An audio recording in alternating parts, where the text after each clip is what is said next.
Saya mau nanya sama Ustadz, ada apa Bib nanya? Ustadz Abdul Somad, ada apa ya? Kita mau nanya ini. Ustadz pilih mana? Dikasih kitab baru yang belum pernah dibaca, atau istri yang siap dinikahi?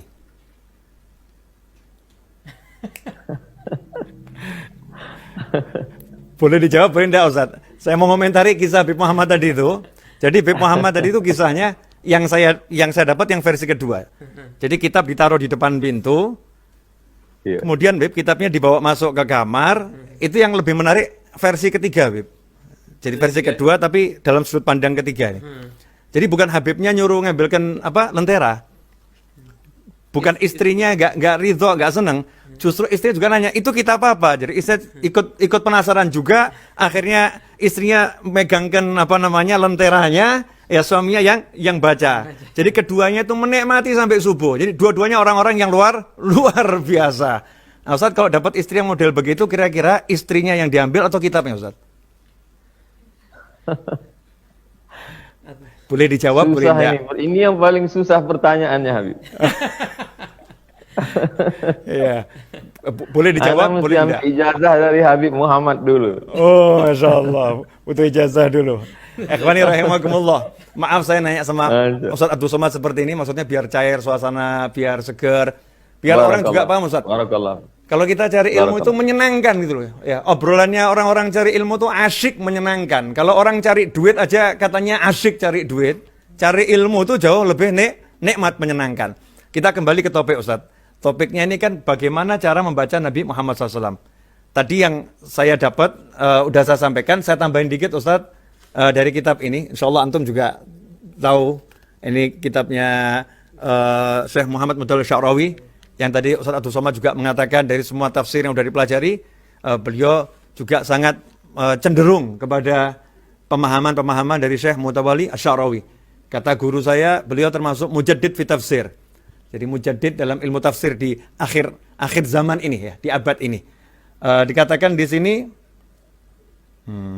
idzan fal haqqu yaqululah innaka sataqra'u ala ghairi tariqatin nas li'anna tariqatan nas fil qira'ah takunu bil asbab al mutaqaddamah ala al qira'ah wa anta sataqra'u la bil asbab walakin bi iradati musabbibil asbab alladhi la yahtaj fi ijadil asya' ila sabab. Coba Antum yang menjelaskan Ustaz. Ana udah baca, giliran Antum yang menjelaskan. Jadi adil Ustaz. Masya Allah. Nah. Ketika kita membaca itu karena diri kita, maka sesuai dengan kehendak kemauan kita. Tapi ketika kita membaca itu adalah Bismi Rabbik, maka dialah musabbibul asbab. Dia penyebab segala sesuatu ini terjadi. Berdasarkan kehendak dia, kudrat dia, iradat dia, kemauan dia, maka tak ada yang terhalang dari dia. Lalu kita sebagai umat Muhammad SAW, apakah mungkin mencapai itu? Apakah kita sampai ke level itu? Maka dalam hadis Sahih Muslim dikatakan, La yazalu abdi yataqarrabu ilayya bin nawafil. Kalau hambaku itu banyak beribadah sunnah, tentu ikut sunnah Rasulullah Muhammad SAW. Hatta uhibbah, sampai aku cinta kepada hambaku itu. Fa idza ahbabtuhu, kalau aku cinta kepadanya, fa akunu ainahu yubsiru bihi, aku akan menjadi matanya, dia akan memandang dengan mataku. Aku akan menjadi telinganya, dia akan mendengar dengan pandangan. Aku akan menjadi tangannya, dia akan yabtishu biha, dia akan memegang, menggenggam dengan tangan. Aku akan menjadi kakinya, yamshi biha, dia akan berjalan dengan. Maka kalau sudah dengan itu, maka tak ada lagi batasan-batasan, karena yang punya batasan adalah makhluk, sedangkan Khalik tiada batasannya. Allah. Maka segala sebab ini kita terhalang, karena kita memandang dengan pandangan kita. Oleh sebab itu 2 kali dalam ayat itu, Allahnya dikedepankan, baru objeknya. Yang pertama, Iqra, Allahnya dulu. Bismi Rabbika, Iqra, silakan engkau baca, tapi jangan lupa dengan Allah. Bismi Rabbika. Apa yang mau dibaca? Alladzi khalaq, yang diciptakan Allah. Sanurihim ayatina fil afaq. Kami akan tunjukkan tanda-tanda kebesaran kami di alam semesta. Bacalah alam semesta, tapi tetap dengan Bismi Rabbikal ladzi khalaq. Iqra yang kedua. Iqra tetap Allahnya dulu. Iqra wa rabbukal akram. Iqra tetap Allah dulu. Wa rabbukal akram. Apa yang mau dibaca? Alladzi 'allama bil qalam. Bacalah yang sudah diajarkan Allah, yaitu wahyu yang tertulis.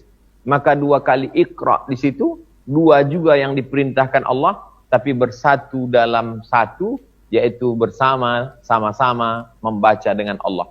Dalam Iqra yang pertama, Bismi Rabbik. Dalam Iqra yang kedua, Wa Rabbukal Akram. Dalam Iqra yang pertama yang dibaca adalah Alladzi Khalaq. Dalam Iqra yang kedua yang dibaca adalah Allama bil qalam, yaitu yang tertulis, yang tersurat. Wallahu a'lam Habib. Ajib, jazakumullah khair Ustaz. Kalau boleh menyimpulkan dari obrolan kita Ustaz, dari obrolan Barakallah. kita, berarti al-qiraah beda dengan tilawah ya.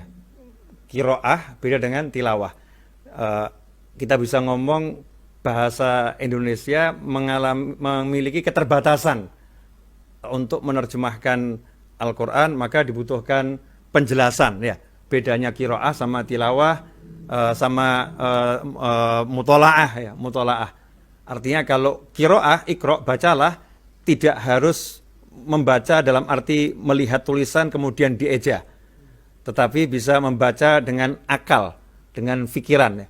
Membaca dengan hati itu. Makna membaca secara yang jauh lebih luas. Kemudian Iqra di situ merupakan bukti bahwasannya perintah pertama kali kepada seluruh umat manusia yang akan menjadikan mereka semua mulia dari semua ciptaan Allah Ta'ala adalah ilmu. Ya, mereka mencari ilmu dan itu diawali dengan membaca. Cuman membaca ini akan terbatas kalau kita menggunakan batasan. Kalau kita membacanya menggunakan makhluk, menggunakan alat, maka kita akan terbatas. Kita hanya akan mampu mengambil ilmu dari yang tertulis atau mungkin yang terlihat. Tetapi kalau membacanya dengan menggunakan Allah Ta'ala, maka Allah yang akan berikan pendengaranmu, diberi kekuatan sehingga engkau bisa mendengar bukan dengan telingamu, engkau bisa melihat bukan dengan matamu, engkau bisa memegang bukan dengan tanganmu, tetapi Allah yang melakukannya dengan kekuatan Allah Subhanahu wa Ta'ala. Sehingga untuk orang yang mampu Iqra, membaca dengan menggunakan kekuatan Allah, syarat nomor 1 adalah ma'ana biqari'in. Ma'ana biqari'in. Kalau engkau mau membaca dengan Allah, engkau membaca dengan kekuatan Allah, engkau mau membaca dengan pertolongan Allah, harus nafyu, engkau harus meniadakan dirimu, engkau harus membuang pengetahuanmu, engkau harus membuang akalmu, engkau jangan menuhankan apapun dan siapapun, tetapi tuhankan Allah, minta tolong kepada Allah, maka Allah yang akan membacakan kepadamu, Allah yang akan menyebutkannya kepadamu, Allah yang akan menginformasikannya kepadamu. Allamal insana ma lam ya'lam. Allah akan mengajarkan al-insan, manusia seluruhnya, al-insan Nabi Muhammad SAW, malam ya'lam, sesuatu apapun itu yang belum diketahui. Sehingga ketika engkau membuka cara membacamu dengan Allah Subhanahu wa Ta'ala, membaca dengan minta tolong sama Allah, membaca dengan tawajuh pada Allah Ta'ala, Allah akan memberikan kepadamu, membacakan kepadamu ilmu-ilmu miliknya Allah Subhanahu wa Ta'ala. Karena itulah mungkin Ustadz yang ada dalam dunia pesantren atau dalam dunianya para ulama, walaupun tidak ada pesantren, beliau mungkin tinggal di Suro, mungkin di Langgar, selalu mengedepankan dalam proses mencari ilmu adalah adab, yaitu dengan adab yang tinggi, dengan berwudu, dengan hati yang bersih, tawajuh minta sama Allah Subhanahu wa Ta'ala, sehingga membacanya bukan lagi dengan kemampuannya, kecerdasannya, akalnya, tapi betul-betul minta tolong pada Allah Subhanahu wa Ta'ala, sehingga mereka punya ilmu-ilmu yang terasa segar, manis, enak, ya, karena ilmu itu tori, masih baru, fresh, muncul dari dari ladun Allah, dari si Allah Subhanahu wa Ta'ala. Kira-kira betul gitu nggak Ustaz kesimpulannya itu dari apa yang kita bahas pada sore hari ini, Habib Muhammad? Masya Allah. Saya petang ini betul-betul banyak mendapatkan yang tersurat dikutip oleh Habib Muhammad dari kitab-kitab, dan yang kedua adalah khawatir lintasan-lintasan. baik lintasan dari para habaib yang ditransfer oleh Habib Novel maupun lintasan Habib Novel sendiri yang beliau sampaikan ke kita.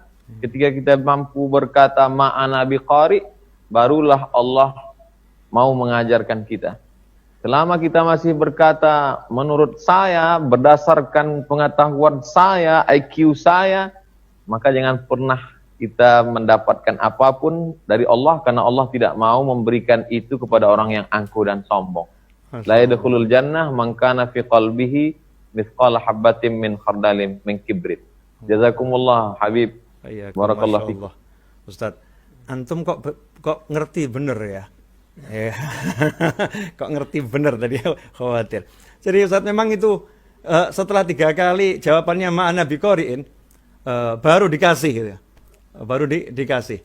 Kalau dalam tafsir itu ada satu tambahan Ustaz untuk menutup kajian kita pada sore hari ini yang sebetulnya kita nggak pengen tutup. Tapi saya tidak tahu maghrib di sana berapa menit lagi. Kalau di Solo sekitar 10 menit lagi akan masuk waktu maghrib.